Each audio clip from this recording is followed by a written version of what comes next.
접시 하나 제대로 못 들어. 짝! 날카로운 소리가 주방 전체에 울려 퍼졌습니다. 시어머니의 손바닥이 며느리의 뺨을 있는 힘껏 후려쳤어요. 고개가 옆으로 휙 돌아갔고 하얀 뺨 위로 빨간 손자국이 선명하게 찍혔습니다. 저는 눈앞이 빨개졌습니다. 68회를 살면서 이런 분노는 처음이었어요. 저 여자가 때린 건 그냥 며느리가 아니었습니다. 제가 33년간 목숨처럼 키워온 외동딸이었어요. 저는 주먹을 부들부들 떨었습니다. 저 여자는 꿈에도 몰랐겠죠. 자기가 거지 취급하며 쫓아내려던 이 늙은이가 대체 어떤 사람인지를요. 사연 시작 전 구독과 좋아요를 눌러주시면 그곳에 축복이 가득하시기를 바라겠습니다. 제 이름은 장동철, 올해 68살입니다. 사람들은 저를 보면 영락없는 시골 노인네라고 생각하죠. 낡은 등산복에 흙 묻은 운동화, 손에는 검은 비닐봉지 하나 들고 다니는 모습이 그렇게 보일 만도 해요. 하지만 세상 일이라는 게 겉모습만으론 알 수 없는 법이잖아요. 오늘 제가 겪은 일도 그랬습니다. 강남 테헤란로의 초고층 빌딩 23번째 층이었습니다. 대한민국에서 손꼽히는 법무법인의 회의실은 창밖으로 서울의 스카이라인이 한눈에 내려다 보이는 곳이었어요. 대리석 테이블에 차가운 감촉이 손끝에 전해졌고 그 위에는 800억 원짜리 빌딩 매매 계약서가 놓여 있었습니다. 저는 방금 인주를 찍은 엄지손가락을 가만히 내려다봤어요. 붉은 인주가 투박한 손톱 밑까지 스며들어 있었습니다. 손등에는 오랜 세월의 흔적인 검버섯이 여기저기 박혀 있었고 손가락 마디마디에는 굳은 살이 단단하게 자리 잡고 있었죠. 농사일과 막노동으로 다져진 이 손이 방금 800억짜리 도장을 찍었다는 게 스스로도 묘한 기분이 들었죠. 회의실 안에는 파트너 변호사 3명과 실무진 대여섯 명이 도열해 있었습니다. 수십억 수임료를 받는다는 이 양반들이 제 낡은 등산복 소매에 묻은 흙을 분명히 봤을 거예요. 무릎이 나온 등산 바지도 때가 낀 운동화도 다 봤을 겁니다. 그런데도 허리를 90도로 꺾으며 연신 고개를 조아렸어요. 회장님, 정말 감사드립니다. 이번 거래도 무사히 마무리되어 다행입니다. 저는 고개만 살짝 끄덕였습니다. 이 사람들이 저한테 공손한 건 제가 대단한 사람이어서가 아니에요. 제 통장에 찍힌 숫자가 대단한 거죠. 그 차이를 모를 만큼 저는 어리석지 않았습니다. 68회를 살면서 그 정도는 깨달았어요. 계약서를 꼬깃꼬깃 접어 누런 서류 봉투에 넣으며 자리에서 일어섰습니다. 파트너 변호사가 얼른 다가와 엘리베이터까지 에스코트 하겠다고 했지만 저는 손사래를 쳤어요. 됐어요. 여기서 인사합시다. 로비로 내려오니 비서 김 실장이 기다리고 있었습니다. 깔끔한 양복 차림의 김 실장은 제 꼴을 보고도 눈 하나 깜짝하지 않았어요. 15년 넘게 저를 모셔온 사람이니 이제는 익숙한 거겠죠. 회장님, 점심 예약해둔 호텔 일식집으로 모실까요? 오마카세 코스로 준비해뒀습니다. 됐어. 뒷골목에 순대국밥집 있잖아. 거기 가자. 김 실장이 살짝 웃었습니다. 예상했다는 표정이었어요. 800억 원어치 계약을 마치고 제가 향한 곳은 7,000원짜리 순대국밥집이었습니다. 허름한 식당 안은 점심시간이라 회사원들로 북적였고 저는 구석자리에 앉아 뜨끈한 국밥 한 그릇을 받아들었어요.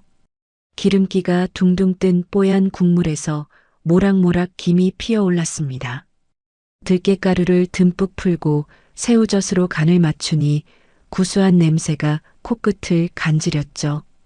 순대 한 점을 입에 넣으니 쫄깃한 식감이 혀끝에서 느껴졌어요. 사람들은 제가 왜 이러고 사느냐고 물어요. 800억짜리 빌딩을 사면서 왜 7,000원짜리 국밥을 먹느냐고요. 제 대답은 늘 같았습니다. 돈은 통장에 있어야 돈이지, 옷에 바르고 다니면 그건 껍데기라고요. 명품 정장 대신 이 낡은 등산복을 고집하는 것도 같은 이유였습니다. 비싼 옷을 입는다고 제가 달라지는 게 아니잖아요. 땀 배출 잘 되고 움직이기 편한 이 옷이 저한테는 제일 좋았어요. 젊은 시절 맨주먹으로 시작해서 이 자리까지 온 사람이 옷 따위에 목매면 되겠습니까? 그건 제 개똥 철학이었습니다.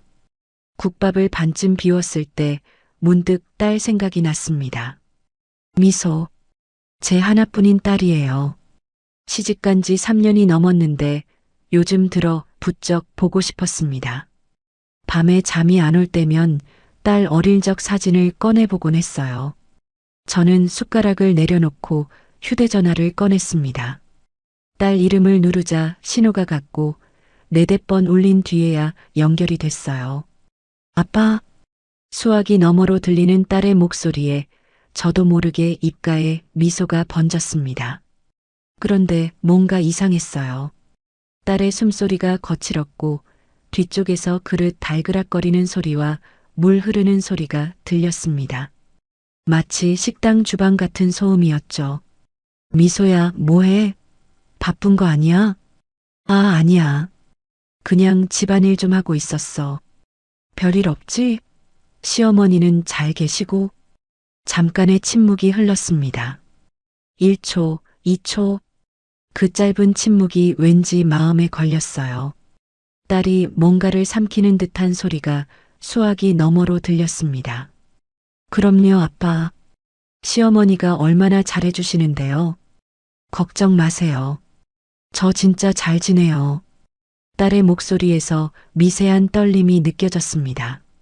아니, 느껴진 것 같았어요. 목소리가 평소보다 한 톤 높았고 말끝이 살짝 흔들렸죠. 그냥 제 기분 탓이었을까요? 저는 그렇게 믿고 싶었습니다. 그래, 잘 지내면 됐다. 아빠가 조만간 한번 갈게. 응, 아빠. 근데 너무 바쁘면 안 와도 돼. 나 진짜 괜찮으니까. 전화를 끊고 나서도 마음 한구석이 개운치 않았습니다. 딸이 시집간 뒤로 저는 일부러 연락을 뜸하게 했었어요. 사돈댁이 부자라고 들었으니 을에 잘 살겠거니 싶었고 가난한 친정이 자꾸 들락날락하면 딸 입장이 곤란해질까봐 눈치를 본 것도 있었습니다. 3년이에요. 3년 동안 저는 그렇게 스스로를 합리화하며 딸과 거리를 뒀습니다. 명절에 짧게 얼굴 보는 것 말고는 제대로 찾아간 적도 없었죠. 지금 생각하면 비겁한 변명이었어요. 문득 3년 전 결혼식 날이 떠올랐습니다. 식장 한쪽에서 사돈 배영자가 혼수 목록을 훑어보더니 대놓고 혀를 차던 그 얼굴이요. 입꼬리를 비틀며 눈을 흘기던 그 표정이 아직도 눈에 선했습니다. 그리고 던진 그 한마디가 귓가에 맴돌았어요. 에고, 혼수가 좀 약소하네요. 뭐, 형편이 그러시니 어쩌겠어요. 그때 저는 이 악물고 참았습니다. 딸이 부끄러워할까봐, 괜히 돈 자랑하는 천박한 아비가 될까봐요. 하지만 가끔 생각해요. 그때 제가 자존심 세우지 말고 재력을 밝혔더라면 내 딸이 그 집에서 다른 대우를 받았을까 하고요. 뒤늦은 후회였습니다. 순대국밥값을 치르고 식당을 나왔습니다. 주차장에 세워둔 제 차가 보였어요. 벤츠도 아니고 포르쉐도 아닌 20년 된 1톤 트럭이었습니다. 파란색 페인트가 여기저기 벗겨지고 범퍼에는 녹이 슬었어요. 앞유리에는 작은 금이 가 있었고 사이드 미러는 테이프로 덕지덕지 붙여놓은 상태였죠. 저는 이 낡은 트럭에 봉봉이라는 이름을 붙여줬습니다. 주변에 번쩍거리는 외제차들 사이에서 봉봉이는 초라해 보였지만 저한테는 그 어떤 고급 세단보다 편한 친구였어요. 20년을 함께한 내 발이나 다름없었죠. 회장님, 그래도 오늘은 세단으로 모실까요? 김 실장이 조심스럽게 물었지만 저는 고개를 저었습니다. 아니야. 딸한테 줄 거 실어야 하니까 트럭이 나아. 저는 봉봉이 시동을 걸고 서울 외곽의 주말 농장으로 향했습니다. 사실 그 농장 일대가 전부 제 땅이에요. 곧 개발이 들어올 금싸라기 땅이었죠. 몇백억은 거뜬히 받을 수 있는 땅이었어요. 하지만 저는 그곳을 개발하지 않고 그냥 텃밭으로 쓰고 있었습니다. 흙을 만지고 있으면 마음이 편해지거든요. 농장에 도착하니 푸릇푸릇한 호박잎들이 저를 반겼습니다. 저는 고무장갑을 끼고 밭 사이를 누비며 싱싱한 호박잎과 풋고추를 땄어요. 촉촉한 흙냄새와 풋풋한 풀냄새가 코끝에 스며들었습니다. 아침 이슬을 머금은 잎사귀들이 손끝에서 싱그럽게 느껴졌죠. 땅을 밟을 때마다 부드러운 흙이 발밑에서 폭신하게 눌렸어요. 이 순간만큼은 제가 수천억 자산가라는 사실을 잊을 수 있었습니다.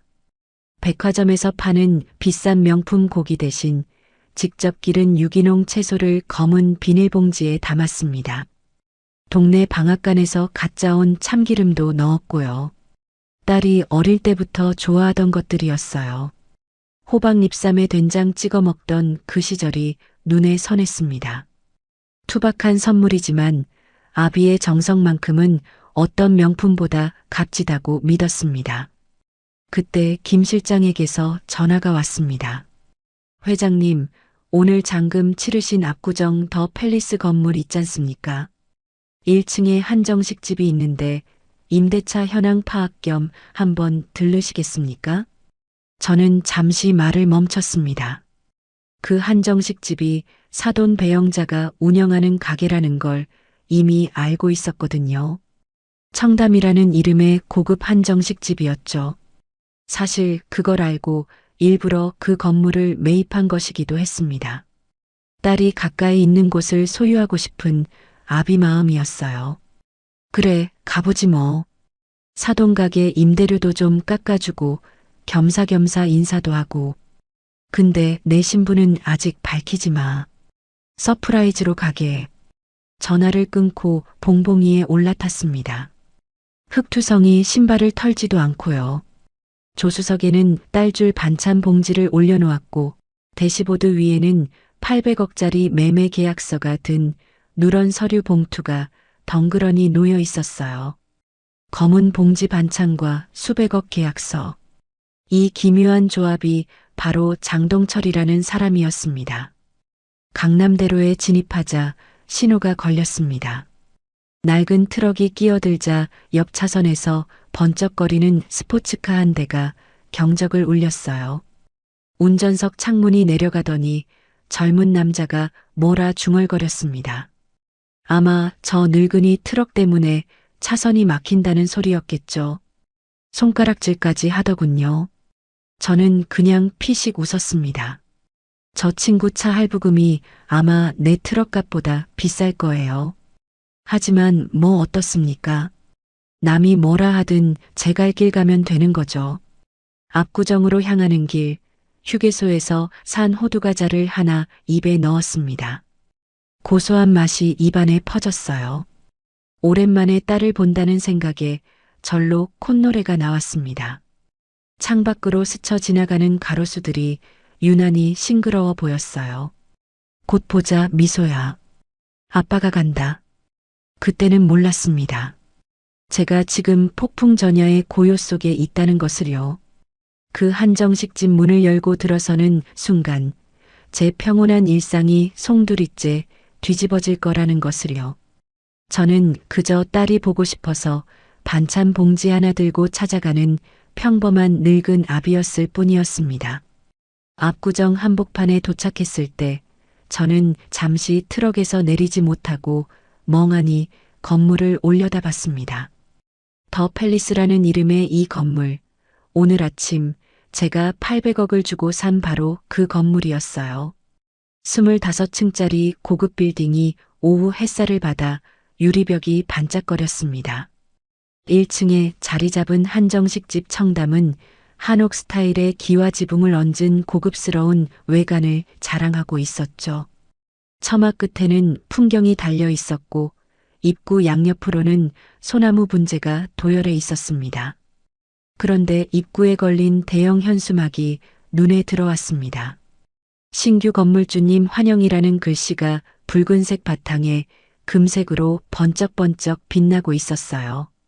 현수막 아래로는 축하 화환들이 줄지어 서 있었습니다. 저는 피식 웃음이 났습니다. 사돈이 새 건물주를 맞이하려고 저렇게 야단법석을 떨고 있는 거였죠. 그 건물주가 바로 자기 사돈이라는 것도 모른 채 말이에요. 아이러니한 상황이었습니다.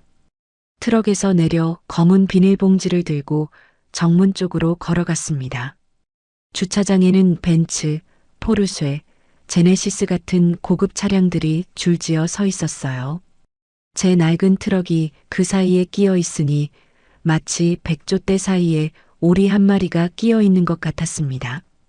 그때 발렛 주차 요원 2명이 허겁지겁 뛰어왔어요. 검은 조끼를 입은 젊은 청년들이었는데 제 트럭을 보더니 얼굴이 일그러지는 게 보였습니다. 한 명은 노골적으로 코를 막는 신용까지 했어요. 어르신, 여기 납품 차량 들어오는 곳 아닙니다. 식자재 배달이시면 뒤쪽 하역장으로 가세요. 목소리에 짜증이 묻어 있었습니다. 저는 고개를 저었습니다. 납품 온 거 아니야. 나 여기 손님이고 사장님 사돈이라고. 두 청년이 서로 눈빛을 교환했어요. 한 명이 픽하고 헛웃음을 흘렸습니다. 그 눈빛에 담긴 의미를 저는 너무나 잘 알았습니다. 이 늙은이가 헛소리를 한다는 표정이었죠. 한 명이 팔짱을 끼며 코웃음을 쳤습니다. 어르신, 농담도 참. 사장님 사돈이시라고요? 저희 사장님 사돈은 서울에서 알아주는 분이신데요. 그 말에 속으로 쓴웃음이 났습니다. 서울에서 알아주는 분이라. 틀린 말은 아니었어요. 다만 이 청년들이 상상하는 모습과 실제 제 모습이 너무 달랐을 뿐이죠. 저는 더 이상 실랑이 하고 싶지 않았습니다. 그래, 알았어. 차는 저기 구석에 세워둘 테니까. 트럭을 주차장 구석진 곳에 대충 세워두고 걸어서 정문으로 향했습니다.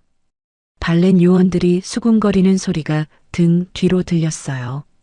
아마 미친 노인네라고 했겠죠. 신경 쓰지 않았습니다. 중요한 건 딸을 만나는 것이었으니까요. 가게 안으로 들어서는 순간 저는 잠시 숨이 멎는 것 같았습니다. 내부가 상상 이상으로 화려했거든요. 입구부터 금박 장식이 번쩍거렸고 한쪽 벽면에는 비단 잉어들이 노니는 대형 연못이 설치되어 있었어요. 주황색과 흰색 잉어들이 유유히 헤엄치는 모습이 눈길을 끌었습니다. 바닥은 윤이 나는 대리석이었고 천장에는 한지로 만든 고급 조명이 은은하게 빛나고 있었습니다. 은은한 디퓨저 향기가 코끝을 스쳤어요. 고급스러운 향이었지만 어딘가 과하다는 느낌이 들었죠. 하지만 그 화려함이 제 눈에는 허영심의 집약처럼 보였어요. 지나치게 번쩍거리는 금박 장식, 굳이 실내에 만들어 놓은 연못, 손님보다 인테리어가 주인인 것 같은 분위기. 사돈 영자의 성격을 그대로 보여주는 공간이었습니다. 돈으로 품위를 사려고 했지만 진짜 품위는 돈으로 살 수 없다는 걸 모르는 사람의 취향이었죠. 홀 한쪽에서 날카로운 목소리가 들려왔습니다. 고개를 돌려보니 영자가 직원들을 일렬로 세워놓고 복장 점검을 하고 있었어요. 머리끝부터 발끝까지 명품으로 휘감은 모습이었습니다. 샤넬 투피스에 에르메스 스카프, 목에는 굵직한 진주 목걸이가 걸려 있었고 손가락마다 반지가 번쩍거렸죠. 손목에는 금색 시계가 햇빛을 받아 빛났습니다. 65살 나이에 저렇게 치장하려면 돈이 얼마나 들었을까요? 하지만 아무리 비싼 옷을 입어도 사람의 품격까지 바꿀 수는 없는 법이었습니다. 오늘 회장님 오셔. 먼지 한 톨이라도 보이면 그날로 짐 싸. 알아들었어? 목소리가 칼날처럼 날카로웠습니다. 직원들이 고개를 조아리며 네, 사장님을 연발했습니다. 다들 얼굴이 하얗게 질려 있었어요. 공포에 질린 표정들이었습니다. 영자는 한 여직원 앞에서 걸음을 멈추더니 삿대질을 했어요. 손가락이 여직원의 코앞까지 닿을 듯 말 듯 흔들렸습니다. 너 립스틱 색깔이 왜 그래? 장례식장이야? 당장 가서 바르고 와. 여직원이 울먹이며 화장실로 뛰어갔습니다. 그 모습을 보며 저는 속이 씁쓸해졌습니다. 화려한 겉모습과 달리 사람 대하는 품이 천박하기 그지없었거든요. 직원 한 명 한 명을 사람이 아니라 도구처럼 대하는 모습이었어요. 저런 사람 밑에서 내 딸이 3년을 살았다니 가슴 한구석이 먹먹해졌습니다. 딸이 전화할 때 목소리가 떨렸던 이유가 조금씩 이해되기 시작했어요. 그때 가게 통유리에 제 모습이 비쳤어요. 무릎이 나온 등산 바지, 흙 묻은 운동화, 손에 든 검은 비닐봉지. 주변의 화려한 인테리어와 대비되니 영락없는 시골에서 올라온 촌로였습니다. 스스로 봐도 이 공간에 어울리지 않는 모습이었죠. 홀을 둘러봤지만 딸은 보이지 않았습니다. 카운터에도 없었어요. 룸으로 통하는 복도 쪽도 살폈지만 딸의 모습은 어디에도 없었습니다. 불안감이 가슴 한쪽에서 스멀스멀 피어올랐습니다. 분명 전화할 때 그릇 소리와 물소리가 들렸는데 설마 주방에 있는 건 아니겠지 하는 생각이 들었어요. 손님들 앞에서 서빙하는 것도 아니고 주방에서 일을 한다고요. 제 딸이요. 말도 안 되는 상상이었지만 점점 불길한 예감이 현실이 되어가는 것 같았습니다. 주변을 두리번거리는데 식사 중이던 손님들의 시선이 느껴졌습니다. 한쪽 테이블에 앉은 중년 부부가 저를 보며 수군거렸어요. 남자는 양복 차림이었고 여자는 진주 귀걸이를 하고 있었습니다. 목소리가 작지 않아서 내용이 들렸습니다. 저 사람 뭐야? 노숙자야? 여기 물 관리 안 해? 그러게. 어떻게 들어온 거야? 직원들 뭐 하는 거야? 여자가 손부채질을 하며 얼굴을 찡그렸습니다. 마치 냄새가 난다는 듯이요. 얼굴이 화끈거렸습니다. 68회를 살면서 이런 수모를 당한 적이 몇 번이나 있었을까요? 하지만 꾹 참았어요. 여기서 소란을 피우면 딸 입장만 곤란해질 테니까요. 주먹을 꽉 쥐었다가 천천히 폈습니다. 카운터 쪽으로 시선을 돌렸을 때 익숙한 뒷모습이 보였습니다. 사위 성훈이었어요. 36살 먹은 장정이 카운터 의자에 기대앉아 휴대전화로 뭔가를 열심히 하고 있었습니다. 화면을 힐끗 보니 게임이었어요. 손가락이 화면 위를 바쁘게 움직이고 있었고 입에서는 낄낄거리는 웃음이 새어나왔습니다. 장인이 들어오는 것도 모르고 게임에 열중한 채 낄낄거리는 모습이 한심하기 짝이 없었습니다. 저 녀석이 내 딸의 남편이라니 씁쓸한 마음이 들었어요. 저는 사위에게 다가가려고 발걸음을 옮겼습니다. 딸이 어디 있는지 물어보려고요. 그때 앞을 가로막는 사람이 있었어요. 매니저로 보이는 중년 여성이었습니다.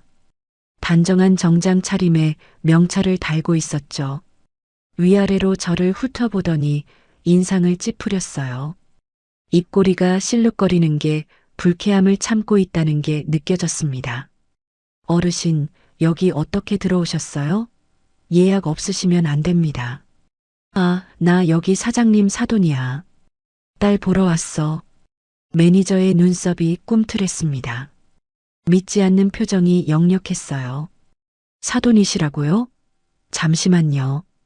매니저가 돌아서서 영자 쪽으로 걸어갔습니다. 뭔가 귓속말을 했고 영자의 고개가 제 쪽으로 돌아왔어요. 그 순간 영자의 표정이 변하는 게 보였습니다. 처음에는 의아함, 그 다음에는 경악, 그리고 마지막에는 노골적인 혐오였죠. 영자가 성큼성큼 걸어왔습니다. 하이힐 소리가 대리석 바닥에 딱딱 울렸어요. 그 발걸음에서 불쾌함이 그대로 느껴졌습니다. 발을 내디딜 때마다 살기가 번쩍거리는 것 같았어요. 코앞까지 다가오더니 손으로 코를 막는 신용을 했습니다. 노골적인 제스처였죠. 얼굴에는 역겨움이 가득했고 눈은 마치 벌레를 보는 것 같았습니다. 아니, 이게 무슨 냄새야? 목소리가 홀 전체에 울릴 만큼 컸습니다. 주변 손님들이 일제히 고개를 돌렸어요. 저는 등줄기에서 식은땀이 흘러내리는 것을 느꼈습니다. 영자는 저를 위아래로 훑어보며 혀를 찼습니다. 등산복에 흙 얼룩, 낡은 운동화, 검은 비닐봉지. 그 시선에 경멸이 담겨 있었어요. 사돈, 여기가 어디라고 이 꼴로 찾아온 거예요? 밭에서 일하다 바로 온 거예요? 반가움은 일도 없는 목소리였습니다. 마치 길에서 벌레를 발견한 사람 같은 표정이었어요. 3년 만에 마주한 사돈의 첫마디가 이것이었습니다. 입술이 파르르 떨렸지만 꾹 눌러 참았어요. 저는 할 말을 잃었습니다. 손에 들린 검은 비닐봉지가 갑자기 무겁게 느껴졌어요. 딸 주려고 새벽같이 밭에 나가 직접 따온 호박잎과 참기름이 든 이 봉지가 이 순간만큼은 초라하게 느껴졌습니다. 아침에 봉지에 넣을 때만 해도 딸이 좋아할 거라고 생각했는데 지금 이 상황에서는 그저 누추해 보일 뿐이었죠. 하지만 더 마음이 아픈 건 따로 있었어요. 저 뒤 어딘가에 있을 제 딸이 이런 사람 밑에서 어떤 대우를 받으며 살았을지 그 생각에 가슴이 서늘하게 식어갔습니다. 전화할 때 들렸던 그릇소리와 물소리가 다시 떠올랐어요. 설마 하는 불안감이 점점 확신으로 바뀌어가고 있었습니다. 내 딸 미소는 대체 어디에 있는 걸까요? 영자가 제 몰골을 위아래로 훑어봤습니다. 그 시선이 마치 더러운 것을 보는 듯 했어요. 등산복의 흙 얼룩에서 시작해 무릎이 나온 바지, 그리고 낡은 운동화까지 천천히 내려가더니 손에 들린 검은 비닐봉지에서 멈췄습니다. 눈썹이 잔뜩 찌푸려졌어요. 코를 막는 신용을 하며 한 발짝 물러섰습니다. 그 한 발짝이 칼날처럼 가슴에 박혔어요. 이게 뭐예요? 밤매다 오신 거예요? 연락도 없이 이게 무슨 예의 없는 짓이래요. 목소리가 날카롭게 홀 전체에 울렸습니다. 마치 일부러 다른 사람들에게 들으라는 듯이 크게 말하는 것 같았어요. 주변 손님들이 일제히 고개를 돌렸습니다. 저는 얼굴이 화끈거렸지만 꾹 참고 비닐봉지를 내밀었습니다. 미소 주려고 가져왔어요. 호박잎이랑 참기름인데 직접 농사 지은 거라. 말이 채 끝나기도 전에 영자가 손을 내저었습니다. 마치 파리를 쫓는 것 같은 동작이었어요. 그러더니 제가 내민 봉지를 손가락 2개로 집어들었습니다. 엄지와 검지로 봉지 끝을 잡는 모습이 마치 오물을 만지는 것 같았죠. 어머, 축축해. 흙이 떨어지잖아요. 더러워라. 그리고는 봉지를 바닥에 툭 던졌습니다. 아무렇지 않게 정말 쓰레기 버리듯이요. 제가 새벽 5시에 일어나 밭에 나가 정성껏 딴 호박잎이 대리석 바닥 위에 나뒹굴었어요. 이슬 맺힌 싱싱한 잎사귀들이었는데 지금은 그냥 바닥에 흩어진 쓰레기처럼 보였습니다. 봉지가 열리면서 푸른 잎사귀 몇 장이 밖으로 튀어나왔어요. 참기름 병이 대굴대굴 굴러가서 테이블 다리에 부딪혀 멈췄습니다. 가슴이 철렁 내려앉았습니다. 딸 주려고 정성껏 준비한 것들이 저렇게 바닥에 내팽개쳐지다니 눈시울이 뜨거워지는 것을 느꼈어요. 하지만 여기서 눈물을 보일 수는 없었습니다. 허리를 숙여 봉지를 주우려는데 영자가 제 앞을 가로막았습니다. 하이힐 코가 제 손등 바로 앞에 딱 멈췄어요. 사돈, 오늘이 무슨 날인지 알아요? 우리 가게 새 건물주 회장님이 오시는 날이에요. 수백억짜리 빌딩 주인이시라고요. 영자의 목소리가 점점 높아졌습니다. 손가락으로 제 가슴팍을 콕콕 찔러대며 말을 이었어요. 손톱이 날카로워서 아팠지만 밀쳐낼 수가 없었습니다. 그런 귀한 분 오시는 날 사돈이 이 꼴로 여기 있으면 어떡해요. 수준 떨어지게. 손님들 다 쳐다보잖아요.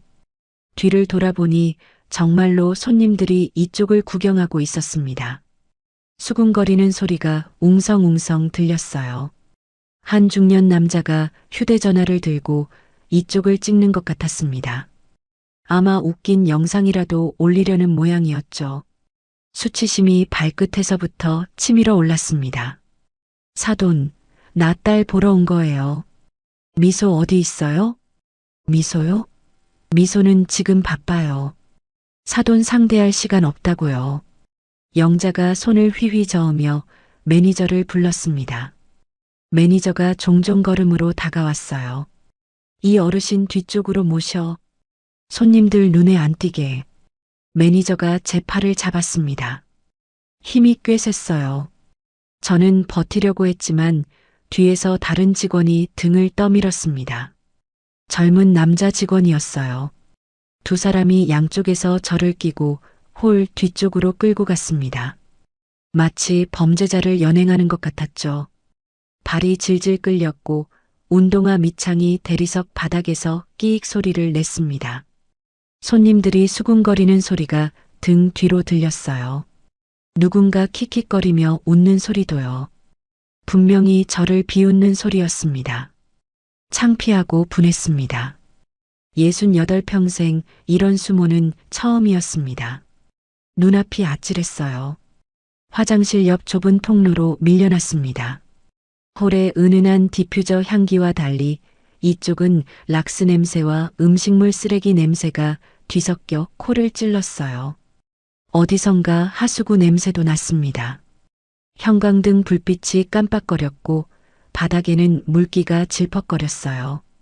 구석에는 쓰레기 봉투가 산더미처럼 쌓여 있었고 파리 몇 마리가 주변을 맴돌았습니다. 같은 가게 아닌데 천지 차이였죠.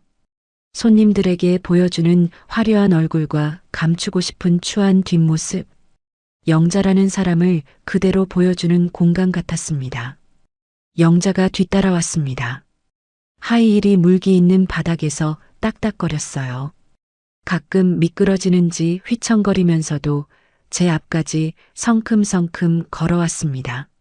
제 앞에 서더니 팔짱을 끼고 위에서 아래로 내려다봤어요. 키가 저보다 작은데도 하이힐 덕분에 눈높이가 비슷했습니다. 그 눈빛에 경멸이 가득했어요. 사돈, 솔직히 말할게요. 나 오늘 진짜 중요한 날이에요.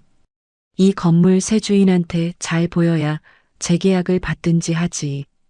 근데 사돈이 이 꼬락서니로 나타나면 내가 얼마나 창피해요?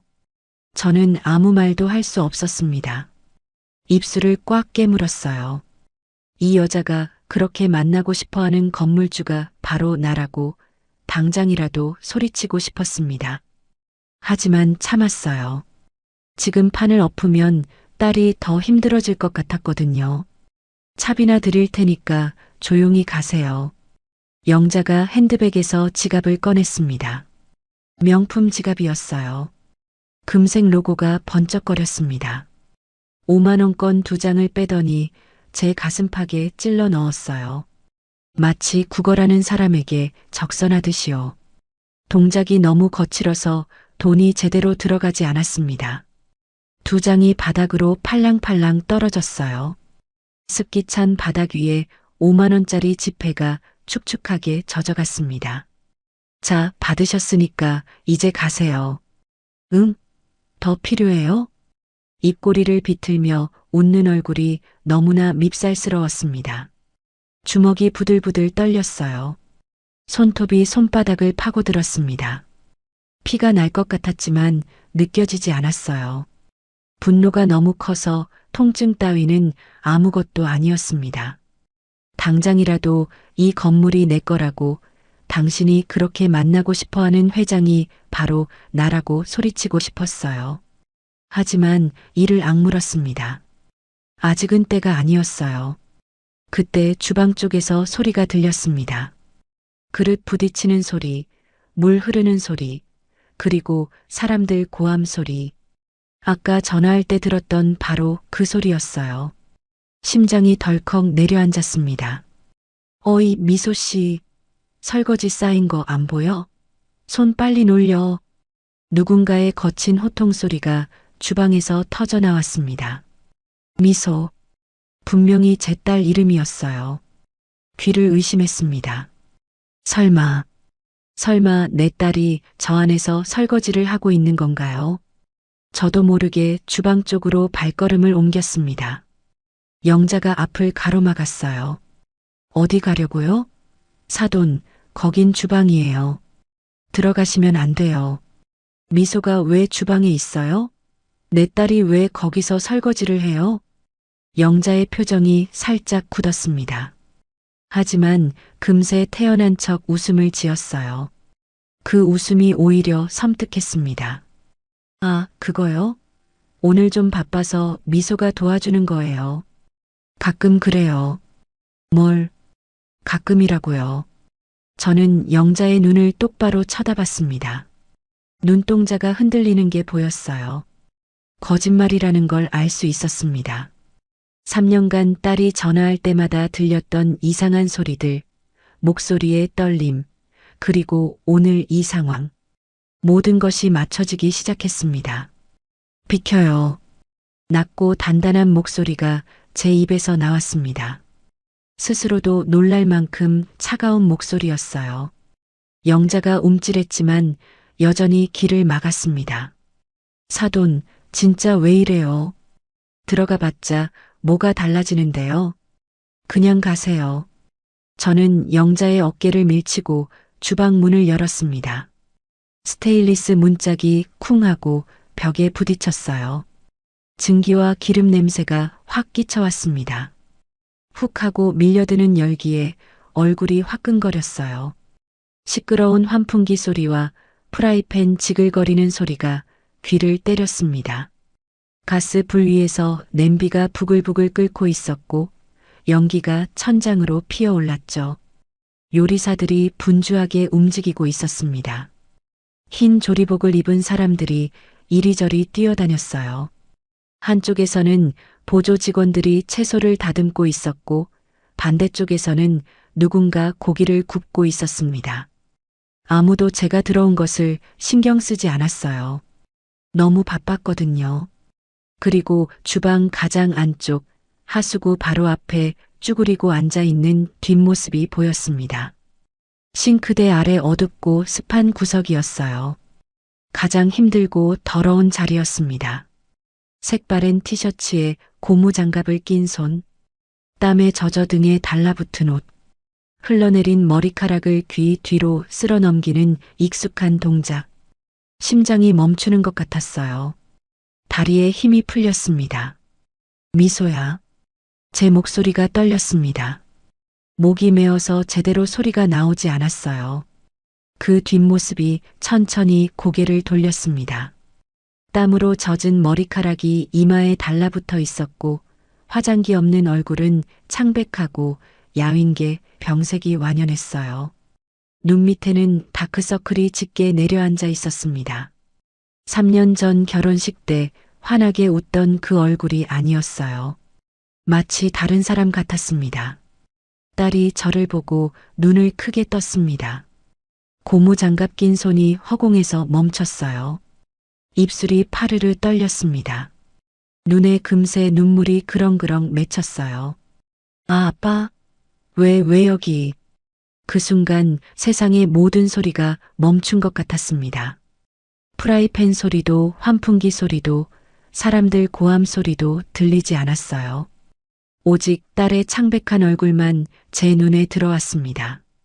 3년 동안 전화할 때마다 잘 지낸다고, 시어머니가 잘해주신다고 거짓말을 했던 딸. 아비인 제가 눈치를 못 챈 게 아니라 눈치를 채고 싶지 않았던 거였어요.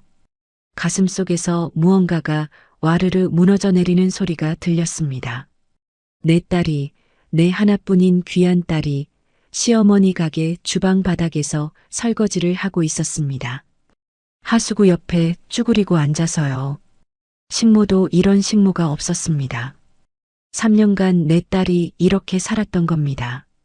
저는 주방 안으로 뛰어들어갔습니다. 뜨거운 증기와 기름 냄새를 뚫고 요리사들 사이를 비집었어요. 누군가 어이 위험해요 하고 소리쳤지만 들리지 않았습니다. 오직 딸에게로 달려가는 것만이 중요했어요. 가까이서 본 미소의 모습은 더 처참했습니다. 고급 한복을 입은 시누이나 시어머니와 달리 딸은 색바랜 티셔츠에 낡은 고무장갑을 끼고 있었어요. 옷에는 기름때가 얼룩져 있었고 머리카락은 땀에 젖어 이마에 달라붙어 있었습니다. 헐렁한 고무장화를 신은 발이 하수구 물에 절반쯤 잠겨 있었어요. 미소야, 이게 무슨 꼴이냐? 목소리가 떨렸습니다. 딸이 황급히 일어서더니 고무장갑 낀 손을 등 뒤로 감췄어요. 하지만 저는 이미 봤습니다. 장갑 사이로 보이는 손가락 마디마디가 빨갛게 부어 있었어요. 저는 딸의 손목을 잡아당겨 손을 앞으로 가져왔습니다. 고무장갑을 벗기자 딸의 손이 드러났습니다. 갈라지고 물에 불어 터진 손가락들이었어요. 손톱 밑에는 때가 꼈고 손등에는 붉은 상처 자국이 여기저기 나 있었습니다. 세제에 닿아서 그런지 피부가 하얗게 일어나 있었어요. 손가락 사이사이가 갈라져서 피가 맺혀 있는 곳도 있었습니다. 동상 걸린 것처럼 손끝이 퉁퉁 부어 있었고요. 이건 하루 이틀 일한 손이 아니었습니다. 몇 달, 아니 몇 년을 이렇게 일해야 이런 손이 되는 거예요. 눈물이 핑 돌았습니다. 아빠, 괜찮아. 이거 별거 아니야. 미소가 손을 빼려고 했지만 저는 놓지 않았습니다. 가슴이 찢어지는 것 같았어요. 내가 곱게 키운 딸의 손이 이렇게 됐다니. 어릴 때 피아노 치던 그 고운 손이, 대학 졸업장 받던 그 손이 이 꼴이 됐습니다. 별거 아니긴. 너 시집와서 이러고 살았어? 3년 동안? 딸이 고개를 떨궜습니다. 대답하지 않았어요. 하지만 그 침묵이 모든 것을 말해주고 있었습니다. 저는 주변을 둘러봤어요. 싱크대에는 설거지거리가 산더미처럼 쌓여 있었고 기름때 묻은 냄비와 프라이팬이 탑처럼 쌓여 있었습니다. 바닥에는 음식물 찌꺼기가 널려 있었어요. 하수구에서는 역한 냄새가 올라왔고 파리 몇 마리가 주변을 맴돌았습니다. 내 딸이 3년간 이런 곳에서 일했다는 게 믿기지 않았습니다. 아빠, 여기서 이러면 안 돼.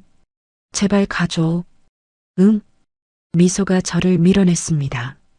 눈에 눈물이 그렁그렁했지만 애써 웃으려고 했어요. 입꼬리를 억지로 올리는 게 보였습니다. 그 억지 미소가 더 가슴을 후벼 팠어요. 오늘만 좀 바빠서 도와주는 거야. 평소엔 아니래. 진짜야, 아빠. 뻔한 거짓말이었습니다. 저 손이 증거였어요. 저런 손은 하루아침에 만들어지지 않습니다. 저는 딸의 어깨를 잡고 눈을 똑바로 쳐다봤어요. 미소야, 아빠한테 거짓말하지 마. 왜 이렇게 된 거야? 응? 아빠한테 말해봐. 딸의 눈에서 눈물이 뚝뚝 떨어졌습니다. 더 이상 참을 수 없었던 모양이에요. 어깨가 들썩거렸고 입술을 꽉 깨물었지만 소용없었습니다. 코가 빨개지고 눈두덩이 부어올랐어요. 3년간 참아왔던 서름이 터져 나오는 것 같았습니다. 제 가슴도 함께 찢어지는 것 같았어요. 성훈 씨가 사업한다고 빚을 졌어. 3억이야, 아빠. 3억이라는 말에 귀를 의심했습니다. 36 먹은 놈이 뭘 안다고 3억이나 빚을 졌단 말입니까? 미소가 흐느끼며 말을 이었어요. 어깨가 들썩거렸고 목소리가 끊어졌습니다. 시어머니가 그 빚 갚아주는 조건으로 나한테 여기서 일하라고 했어. 월급도 없이. 그게 2년째야. 아침 8시부터 밤 10시까지 쉬는 날도 없이. 2년이라고요. 저는 눈앞이 캄캄해졌습니다. 다리에 힘이 풀려서 싱크대를 잡아야 했어요. 내 딸이 2년 동안 무보수로 시어머니 가게에서 일했다니. 그것도 주방에서 설거지를 하면서요. 하루에 14시간씩 쉬는 날도 없이. 이건 며느리가 아니라 노예였습니다. 아니, 노예도 이보다는 나았을 거예요. 그놈의 자식이 빚을 지고 왜 내가 일을 해? 시어머니가 그래야 성훈 씨 사업 자금 대준다고 했어. 나 여기서 쫓겨나면 안 돼, 아빠. 그러면 성훈 씨 사업 못해. 저는 이가 갈렸습니다. 사위 그놈이 빚을 지고 시어머니는 그걸 빌미로 내 딸을 부려먹고 정작 그놈은 밖에서 게임이나 하고 있었습니다. 분노가 치밀어 올랐어요. 성훈이 그놈은 뭐 하는데? 마누라가 이렇게 일하는데 왜 가만히 있어? 미소가 고개를 저었습니다. 체념한 표정이었어요. 그 사람은 원래 그래. 어머니 앞에서는 아무 말도 못해. 그때 주방 문이 벌컥 열렸습니다. 영자가 들어왔어요. 하이힐을 신은 채로 주방 바닥을 아무렇지 않게 밟으며 들어왔습니다. 저와 미소가 붙어 있는 것을 보더니 얼굴이 일그러졌어요. 눈이 찢어질 듯이 치켜 올라갔고 입술이 실룩거렸습니다. 아니, 아직도 여기서 뭐 하는 거예요? 미소, 너는 일 안 해? 설거지 쌓인 거 안 보여? 영자가 미소에게 소리를 질렀습니다. 제가 보는 앞에서요. 목소리가 주방 전체에 쩌렁쩌렁 울렸어요. 요리사들이 힐끔힐끔 이쪽을 쳐다봤습니다. 딸이 움찔하며 고개를 숙였어요. 마치 야단 맞는 어린아이처럼요. 저는 믿을 수가 없었습니다. 친정아버지가 보는 앞에서 며느리에게 저렇게 소리를 지르다니. 체면이고 뭐고 없는 사람이었어요. 사돈, 뭐 하는 거예요? 내 딸한테 왜 소리를 질러요? 소리요? 내가 언제 소리를 질렀어요? 일하라고 한 것뿐이지. 영자가 능청스럽게 대답했습니다. 그러더니 미소에게 다가가서 귓속말을 했어요. 하지만 저한테 들으라는 듯이 꽤 큰 목소리였습니다. 야, 내 애비 좀 데리고 나가. 손님들 다 쳐다봐. 내가 얼마나 창피한지 알아? 미소의 얼굴이 새빨개졌습니다. 수치심과 분노가 뒤섞인 표정이었어요. 하지만 딸은 아무 말도 하지 못했습니다. 시어머니 앞에서 완전히 기가 죽어 있었어요. 어머니, 아버지가 잠깐 오신 건데요. 잠깐? 잠깐이면 됐잖아. 얼굴 봤으면 가시라고 해. 왜 주방까지 따라 들어와서 행패야? 행패라니. 아비가 딸 보러 온 게 행패라고요. 저는 더 이상 참을 수가 없었습니다. 사돈, 지금 내 딸한테 뭐라고 한 거예요? 뭐라고 하긴 뭐려. 사실대로 말한 거죠. 쥐뿔도 없는 집안에서 시집와서는 일이라도 해야지. 밥값은 해야 할 거 아니에요. 직원들이 보는 앞이었습니다. 영자는 아무렇지도 않게 내 딸을 쥐뿔도 없는 집안 출신이라고 불렀어요. 내 딸의 얼굴이 하얗게 질렸습니다. 입술을 꽉 깨물고 있었지만 눈물이 볼을 타고 흘러내렸어요. 그때 주방 입구에서 사위 성훈이 나타났습니다. 담배 냄새를 풍기며 느긋하게 들어왔어요. 입에는 껌을 씹고 있었고 손에는 여전히 휴대전화가 들려 있었습니다. 상황 파악도 못하고 화면만 들여다보고 있었어요. 아내가 울고 있는데도 전혀 관심이 없는 표정이었습니다. 뭐야, 무슨 일이야? 왜 이렇게 시끄러워? 저는 사위를 노려봤습니다. 이놈은 아내가 어머니한테 욕을 먹는데도 한마디도 안 했어요. 아니, 애초에 관심도 없는 표정이었습니다. 마치 남의 집 일인 것처럼요. 36 먹은 남자가 이럴 수 있습니까? 피가 거꾸로 솟았습니다. 성훈아, 내 마누라가 이렇게 일하는 거 알아? 아, 네. 뭐, 어머니 가게 도와드리는 거잖아요. 도와드리는 거라고요. 저는 기가 막혔습니다. 3억 빚 갚으려고 2년째 무보수 노동을 시키는 게 도와드리는 거라고요. 이놈은 아내가 어떤 대우를 받는지 알면서도 모른 척 했던 겁니다. 내가 빚을 지고 왜 미소가 여기서 설거지를 해? 성훈이 머쓱한 표정을 지었습니다. 하지만 미안하다는 말은 없었어요.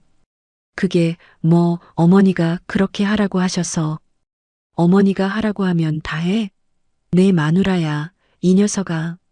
저는 목소리를 높였습니다. 하지만 영자가 끼어들었어요. 아이고 사돈. 우리 집안일인데 왜 이래요? 미소가 알아서 하는 건데요. 싫으면 안 하면 되지. 싫으면 안 하면 된다고요. 빚을 빌미로 잡아놓고 무슨 소리입니까? 저는 주먹을 부들부들 떨었습니다. 당장이라도 이 여자의 뺨을 후려치고 싶었어요. 하지만 참았습니다. 딸의 손을 꽉 잡았어요. 미소야, 아빠랑 나가자. 아빠. 딸이 망설였습니다. 시어머니 눈치를 보고 있었어요. 저는 가슴이 미어졌습니다. 내 딸이 언제부터 이렇게 기가 죽은 아이가 됐을까요? 결혼 전에는 그렇게 당당하고 밝았는데. 미소야, 여기 있을 필요 없어. 아빠가 다 해결해 줄게. 그때 바닥에 굴러다니던 검은 비닐봉지가 눈에 들어왔습니다. 아까 영자가 던진 제 반찬 봉지였어요. 누군가 발로 차였는지 주방 구석까지 굴러와 있었습니다. 미소가 그 봉지를 보더니 허리를 숙여 주었어요. 흙을 털고 안에 든 것들을 확인했습니다. 아빠, 이거 호박잎이야? 직접 따온 거야? 내가 좋아하잖아. 미소의 눈에서 다시 눈물이 흘렀습니다. 이번에는 다른 종류의 눈물이었어요. 봉지를 가슴에 꼭 안으며 딸이 말했습니다. 고마워, 아빠. 근데 진짜 괜찮아. 나 조금만 더 버티면 돼. 조금만 더 버틴다고요. 저는 가슴이 무너졌습니다. 내 딸이 이런 곳에서 버티고 있었습니다. 3년 동안 혼자서요. 전화할 때마다 잘 지낸다고 거짓말하면서 이 모든 것을 혼자 삼키고 있었던 겁니다. 아비인 저한테 짐이 될까 봐요. 저는 주먹을 꽉 쥐었습니다. 손톱이 손바닥에 파고들었어요. 더 이상 가만히 있을 수 없었습니다. 내 딸을 이 지옥에서 반드시 끌어내야 했어요. 무슨 수를 써서라도요. 이대로 두고 볼 수는 없었습니다. 반드시요.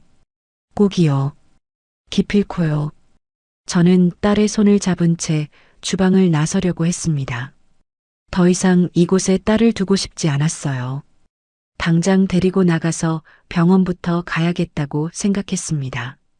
딸의 손은 차가웠고 손가락 마디가 부들부들 떨리고 있었어요. 세제 냄새가 배어있는 그 손을 꼭 쥐었습니다. 그때 영자가 앞을 가로막았습니다.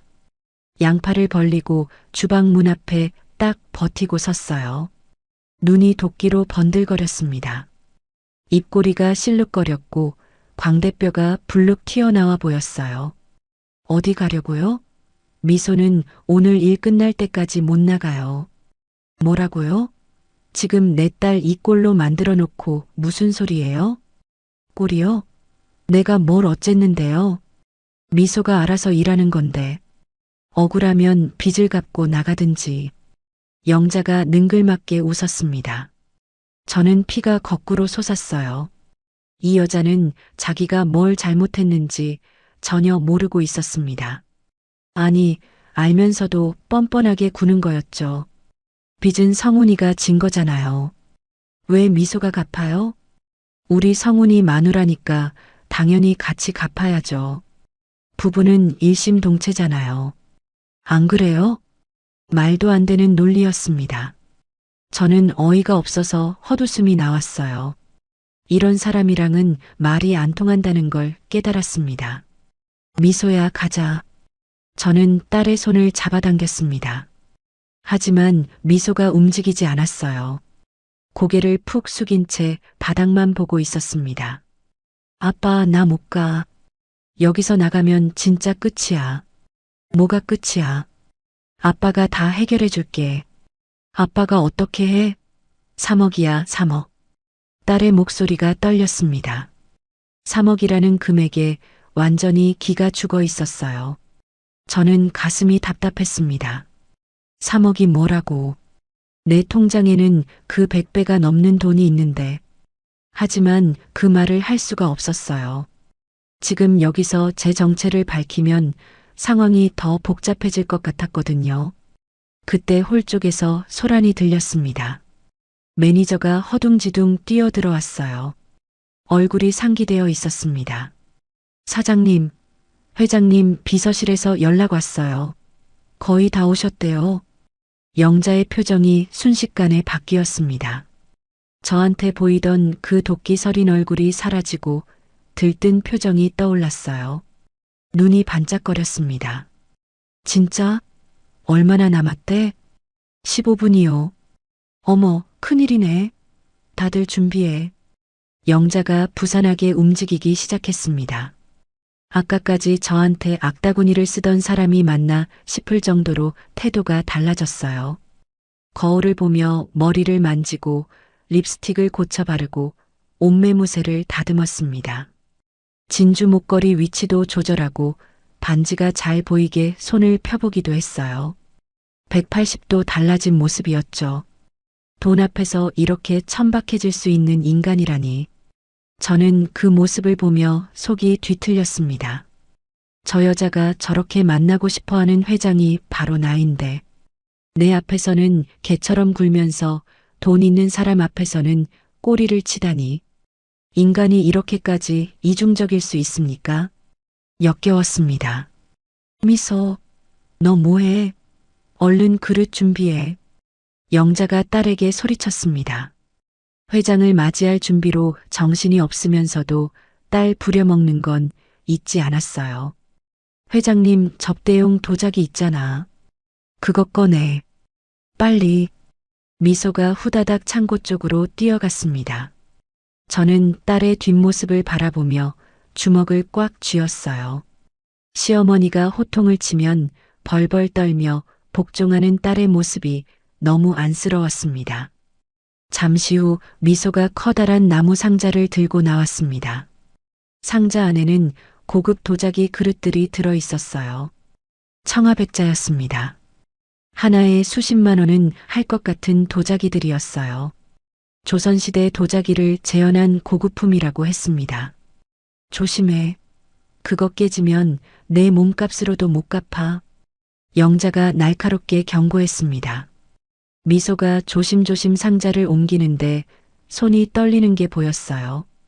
아까 본 그 거칠고 상처난 손으로 무거운 상자를 드는 게 위태로워 보였습니다.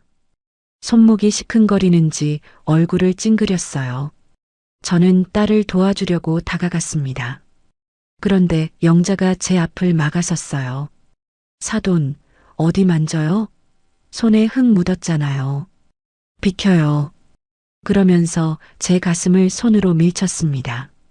갑작스러운 힘에 저는 뒤로 휘청거렸어요. 균형을 잡으려고 팔을 휘저었는데 그 순간 옆에 있던 미소와 부딪힐 뻔했습니다. 미소가 비명을 질렀습니다. 중심을 잃은 딸이 상자를 놓치지 않으려고 안간힘을 썼어요. 하지만 이미 기울어진 상자에서 도자기 몇 개가 미끄러져 나왔습니다. 그 순간 모든 것이 슬로 모션처럼 느껴졌습니다. 하얀 도자기가 공중에서 빙글빙글 돌았어요. 형광등 불빛을 받아 반짝거렸습니다. 청아백자 문양이 선명하게 보였어요. 그리고 대리석 바닥으로 떨어졌죠. 저는 손을 뻗었지만 닿지 않았습니다. 쨍그랑 날카로운 소리가 주방 전체에 울려 퍼졌습니다. 도자기가 산산조각이 났어요. 하얀 파편이 사방으로 튀었습니다. 바닥에 부딪혀 깨진 조각들이 발밑까지 굴러왔어요. 청아백자의 파란 문양이 여기저기 흩어졌습니다. 1초간의 정적이 흘렀습니다. 아무도 말하지 않았어요.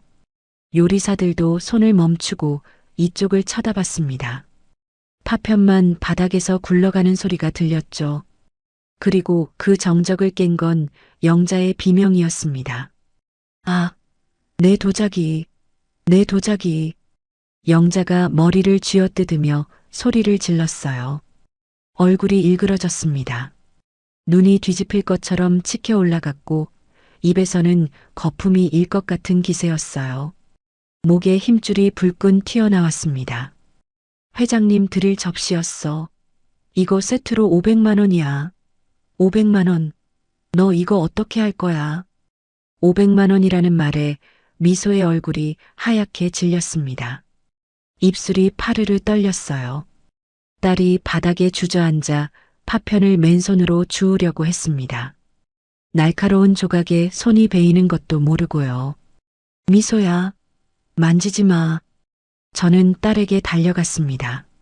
미소의 손에서 피가 뚝뚝 떨어지고 있었어요. 파편에 베인 상처에서 빨간 피가 흘러내렸습니다.